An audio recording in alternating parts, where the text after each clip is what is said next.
Guys, what's up? Cobraxis and Allies here. Today, we're doing a painted Commanders review. This is for my Global 36 game, and this is just with the Commanders expansion from Historical Board Gaming. Now, I didn't actually buy the expansion, I'm just using the rules, but basically, as you can see here, I've just used custom infantry from various sets that I've gotten. Like a lot of 172 infantry sets come with officers and generals and stuff like that.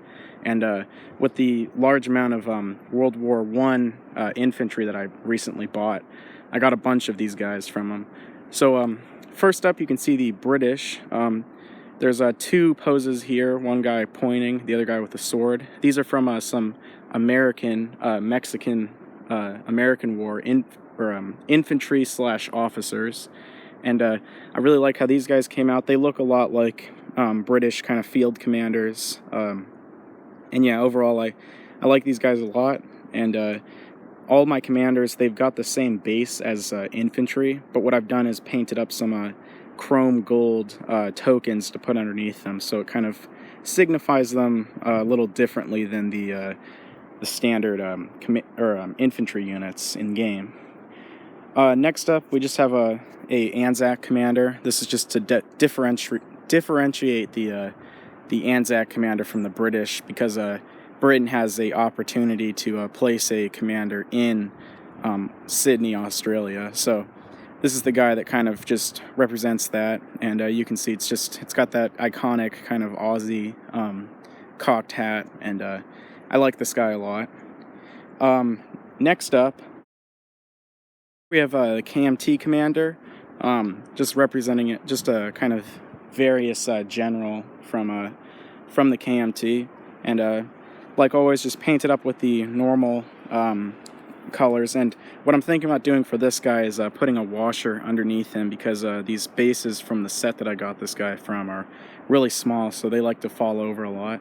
But overall, I really like this guy, just a simple green and skin tone color. But yeah, just a pretty simple looking commander. Next up, we have the American generals and naval officers. And I like these guys a lot. And as you can see close up, they don't look perfect, but definitely from far away you can make a peaked cap and their green overcoat. And off to the side you can see we've got some admirals. I'm thinking about possibly repainting these now that my techniques have gotten a little bit better. Add some metals, stuff like that. Because the last ones I did, the Germans, look really nice. So you'll see those towards the end of the video. Here we have the French commanders. You can see I've been using some of the same molds from some of the packs, because a lot of these guys are from a Mexican-American War artillery officer pack. So you can see those French kind of dressed up commanders, and their tall caps are just kind of cut off bearskin hats. And some other kind of similar commanders you can see off to the side holding their arms out. But I like these guys a lot, and it's kind of funny because with the Commanders expansion, once France goes to war and gets all their commanders, they've usually lost their capital. So there's like 4 commanders just kind of running around in Africa, way more than you need. Next up, we've got the Germans. These guys are definitely my favorite, and as you can see here, we've got a lot of named characters, and going from left to right, we've got Karl Dönitz, Grand Admiral, Heinrich Himmler, Hitler in the middle, Hermann Göring off in the blue coat, and Erwin Rommel off to the far right of the lineup here. And yeah, these guys I spent a lot of time on. The Hitler figure I actually custom made.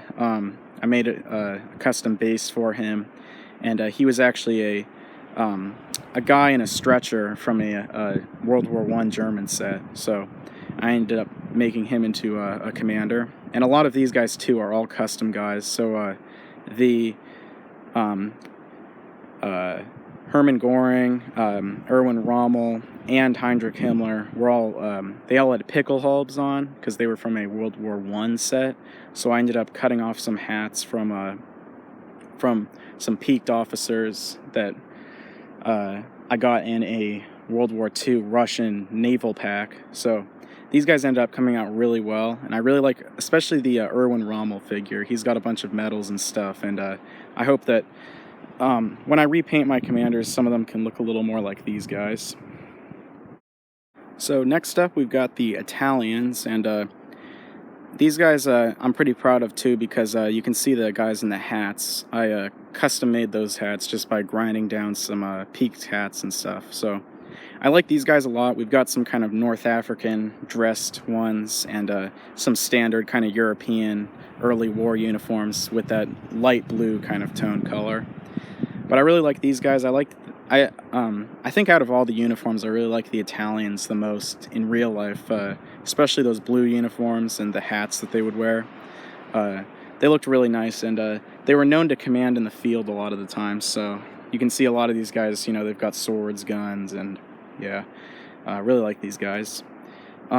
Next up, we've got the Japanese. No named figures in this, but the admirals, you know, you could call Yamamoto and Tojo, and yeah, but I really like having some of the variation though with these, especially for Japan, you know, adding these two naval kind of admirals, because it definitely looks cool when you've got, you know, your task forces spread throughout the Pacific, and they've got, you know, generals on board the capital ships and stuff, and the field commanders too. This guy in the center, I really like him kind of commanding my forces in China. It definitely kind of adds some cool, I guess, realism or more cinematic shots when you're lining up the battle board and you've got a commander on each side kind of staring down the forces that you've got fighting each other. And lastly, we've got the Soviets, or the Comintern. Now, they don't start with a commander, so usually one of these guys just gets placed in communist China. And you can see I did give him a naval officer too.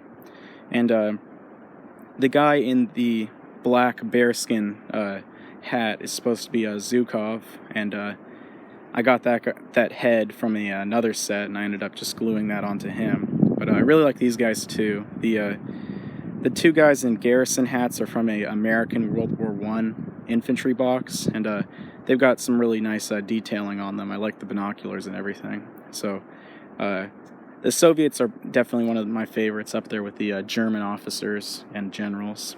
But overall, I really hope you guys enjoyed this video, and I hope to see you next week. Cobra, out.